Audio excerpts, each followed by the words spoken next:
Our guest today is looking strong in his three-way primary race in the great state of Ohio, running for the U.S. Senate. And he's running to unseat one of the Senate's longest-serving Marxist Dems, Sherrod Brown. Our guest is Bernie Moreno. He is a successful businessman, an America First candidate running for the Senate. And Bernie, first of all, welcome to the Great America Show. Thank you for being with us. How do you feel about the state of your campaign right now? Tell us how it's going. Oh, thank you, Lou. Thank you for having me. It's going really well. So here are the metrics that matter right now. We're 90 days before voting starting, 4 months this primary is over. The metric that really matters right now is fundraising, because you need to have the money to get your message out. Ohio is a big state, 7 media markets, very expensive to advertise here. So we've been the #1 fundraiser in the country on the GOP side, two quarters in a row. That's not an incumbent. So we've raised $3.5 million from individual contributors. My next nearest opponent raised half of that, and the other is a distant third with 5 times less than I've raised. So fundraising going really well. I've put in my own resources to make certain that we're competitive with Sherrod Brown. And then the other piece is grassroots. We have about 500 endorsements. There's 88 counties in Ohio. We have captains in all 88 counties. We have contributors in all 88 counties. So we got a great grassroots network built up. My opponents don't even have 400 between the two of them, and they've been in elected office combined of 30 years. So we're doing really well. For certain, there's no doubt that people are sick of career politicians. We were never intended to have a political class in this country. They want outsiders. They want people with business experience. And that's why I think my campaign is resonating so much. Well, I think you're right. There is a certain malaise associated with quote unquote professional politicians. And when you look at Capitol Hill right now, you see a lot of professional, they're almost institutionalized. A guy like Mitch McConnell, a guy like Kevin McCarthy, the former speaker. I mean, these people are examples of just sheer inertia. They're not doing anything new. They're not thinking anything new. And I'm picking on 2 Republicans. Then if I move to the Democrats and Chuck Schumer, we're talking about a group of Marxists that have now taken over the Democrat Party. And, you know, no one fits the bill better than Sherrod Brown. I've known him for a long time, over the course of my, professionally. I just do not understand, frankly, why he has gotten away with the ultra-liberal left-wing Marxist values that he espouses and acts upon. Yeah, he doesn't represent Ohio at all. When I go to D.C., I'm sure like you, they talk about Sherrod Brown. They say, well, wait a second. How is he from Ohio? Like if he was from Massachusetts, Vermont, California, New York, it would make a little bit more sense, although he's more liberal than those senators. But he's married to the media, not figuratively, literally. His wife works for Gannett, the largest newspaper owner in Ohio. So she's on the phone and makes certain that stories are written about him in a very positive light.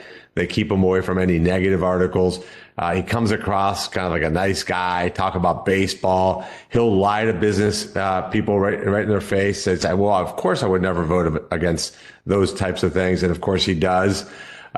This is his time's up. He's tired. He's been in public office for almost 50 years, 30 of those years in Washington, D.C. You'll appreciate this. In the 90s, when he first ran for Congress, he said anybody who's been in D.C. for more than 10 years is a crook. Well, he's been there 30 years. So it's time to retire him. We're going to make that happen. We're not going to let him beat us on fundraising. We're not going to let him take us off message. His policies, the things that he espouses, hurt the very people that he pretends to help. Well, I think you have just put out a pretty good list of issues to take on the good senator. He is, as I said, as a left winger. He has had remarkable staying power in a Midwestern state. Lots of reasons for that. The economy has, over the course of his career, been shifting and changing, and a lot of pain felt by a lot of good Americans in your state, as you well know. It's something of a model, I think, a template, if you will, for the rest of the country. Because once fully industrial, it has shifted, it has changed, and the Republican Party is also having trouble changing with it. What I'm hearing from you gives me hope that the Republican Party has some new blood that is thinking right and thinking forward and thinking for themselves. No, you're exactly right. The reality is the old Republican's dead. I think one of the things that history will judge President Trump on is that he actually saved the Republican Party. I think if it hadn't been for him, the Republican Party would be obsolete. He's brought the middle class back to the American Center. That's what the Republican Party is about. We want to reindustrialize this country. We want good, high-paying jobs for Americans. We want to be able to have a mom or a dad be able to have one job and provide for their family, being able to live the American dream. That's what the Republican Party is about. I think for too long, our party was about endless wars, about taxation, about helping businesses get that last dollar of profit, all to the detriment of the middle class. Look, here in Ohio, Lou, in 1949, 6 of the wealthiest 14 cities in America were in Ohio. Places like Dayton, Youngstown, Cleveland, Toledo. We're not even barely in the top 50 now. That's what we're seeing here in Ohio. And that's why the message of President Trump makes so much sense to so many people here in Ohio. I think there's some people listening to us, and this audience is very bright, very tuned in, and very knowledgeable when it comes to certainly politics in this country. I think that they have to be somewhat surprised to be hearing a senatorial candidate talking America first, because there are not many, as you know, out there who are owning America first as their political philosophy, their motto. And I think it is the best ever invented, personally, and I salute you for it. Not only because you're aligned with President Trump, but because when you say America first, to me that is the ultimate imprimatur of intelligence and loyalty and patriotism. If you're not putting, the question always follows, to me at least, if you're not America first, just what is first? I would love to know that from every candidate in the country. We're talking with Bernie Moreno. We're back now with Bernie Moreno, running for the United States Senate from the great state of Ohio. Bernie, the America first and President Trump, and you mentioned this earlier when you talked about what he did for the Republican Party. He is the man who has given animation and energy to the Republican Party over the course of the past decade, one way or another. And it is, I think, critically, and I will just say it this way, I think it's absolutely urgent and existential that he be reelected if we're going to save this republic. I want to get your thoughts on that issue. That he gets reelected, there's no question in my mind that he will, Lou. I mean, it's objectively easy. We knew what life was like under the 4 years of President Trump, including 1 year of COVID. We now know what life is under 3 years of Joe Biden. I can't even imagine what the last year is going to be like. I don't want to imagine the last year of Joe Biden. But when people go to the polls next November, they're going to vote just on that. I think too many political pundits like to put a lot of other noise in the system, but there could not be more of a contrast. Listen, if you go to the grocery store, you go to the gas station, you turn on the news, you see what's going on in Israel, in Eastern Asia, and in Eastern Europe, and in the Pacific Ocean, on our southern border, crime in our cities, our schools that are failing, police officers that are getting abused, or don't even want to do the job, our major American cities failing. This is a track record of total and complete failure. I don't think that you could actually plan a worse destructive presidency than what Joe Biden has done in America in the last 3 years. I concur entirely. There's everything that is, every policy, every initiative that he's taken and undertaken is antithetical to the interest of the United States and to the idea even of America. And I really cannot think of an exception to that anywhere on his agenda. There's no item that screams out, this is about the American middle class, a working man and woman and his and her family, their children, their education. You immigrated to this country with your family. You've made an extraordinary success of your life and opportunity. And we're in a nation right now where the left has seized the narrative. It's all about being dependent on the federal government, being dependent on whichever level of government has the greater aid, rather than saying we're going to go seize the moment and make of ourselves what we can, and putting it on ourselves, not anyone else. We have seen this country taken over by the Marxist Dems. And again, there are very few exceptions to that. Our public school systems used to be the greatest equalizer in our society.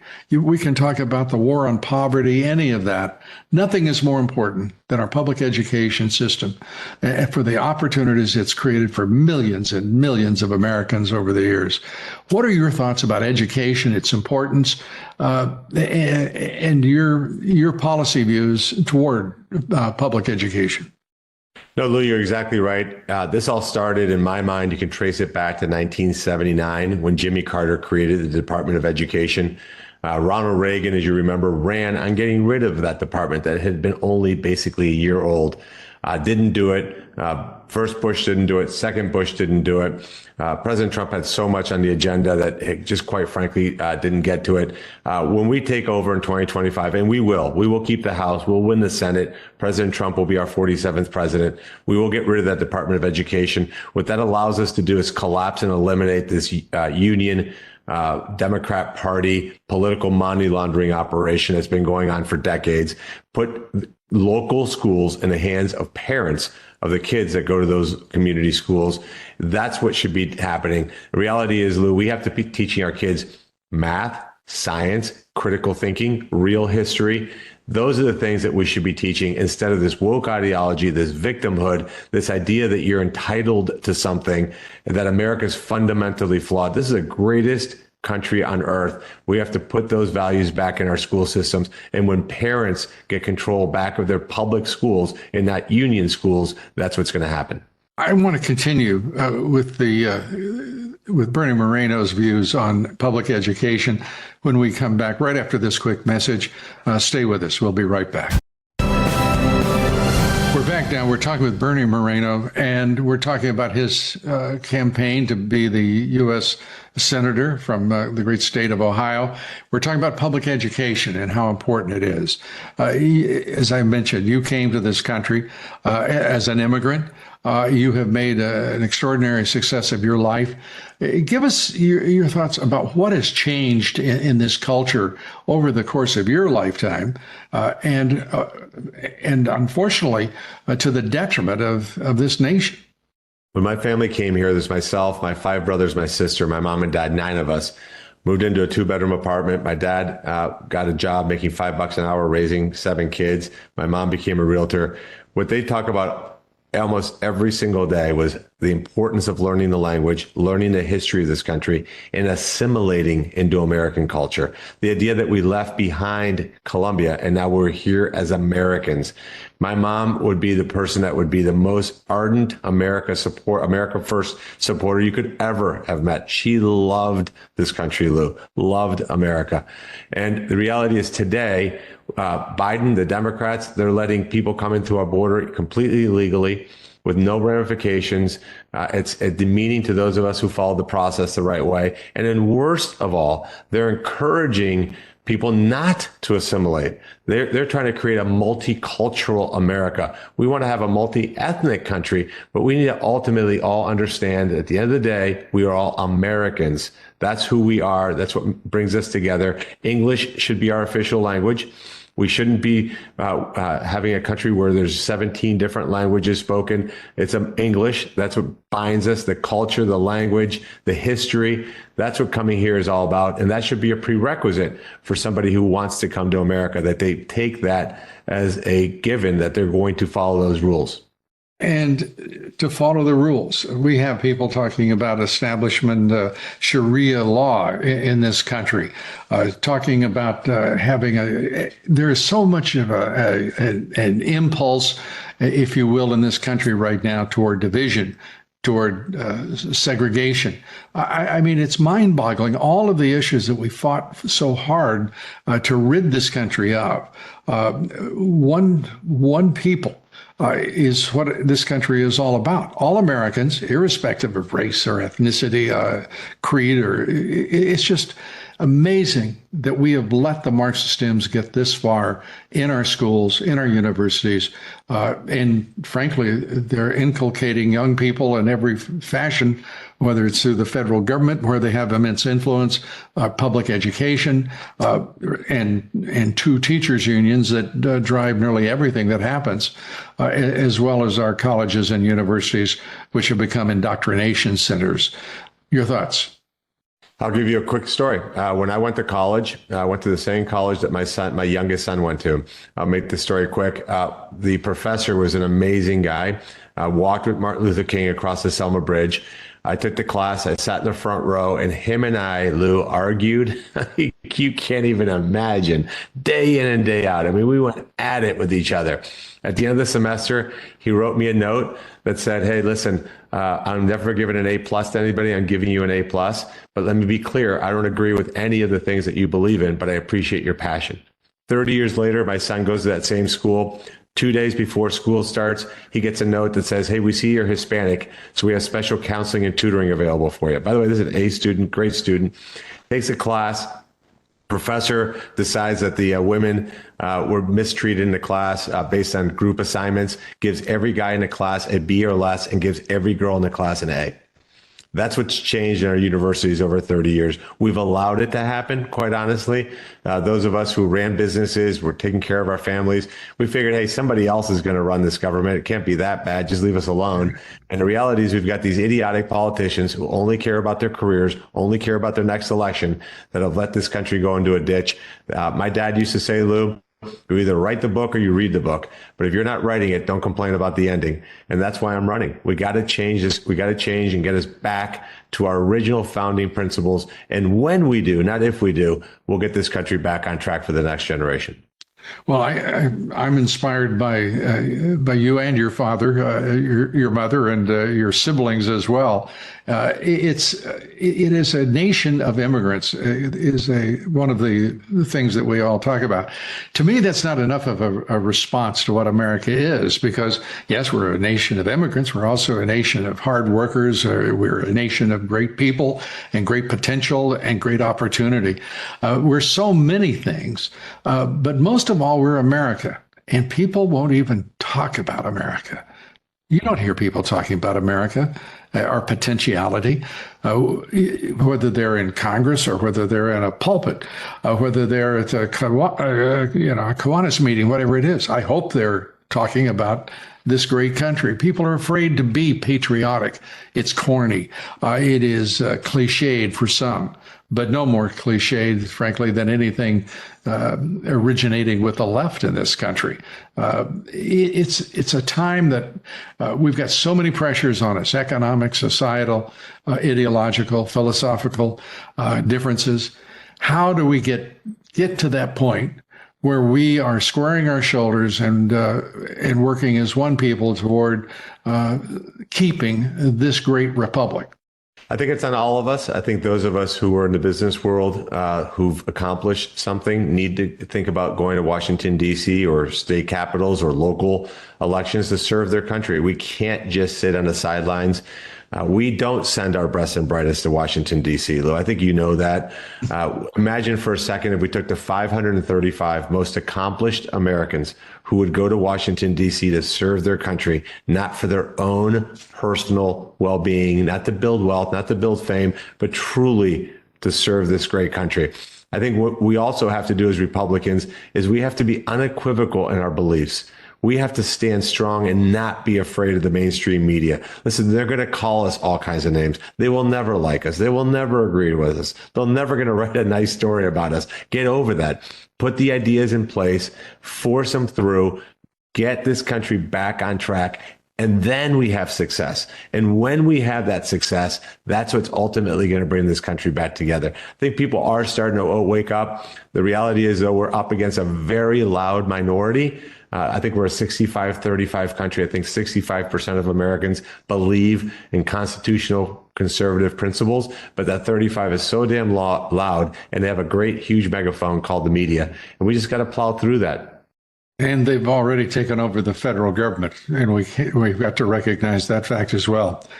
Bernie, it has been great talking with you. I wish you all the best of luck in your campaign to be the next U.S. Senator from the great state of Ohio. We appreciate it, and all best. Thank you, Lou. Thank you again for having me.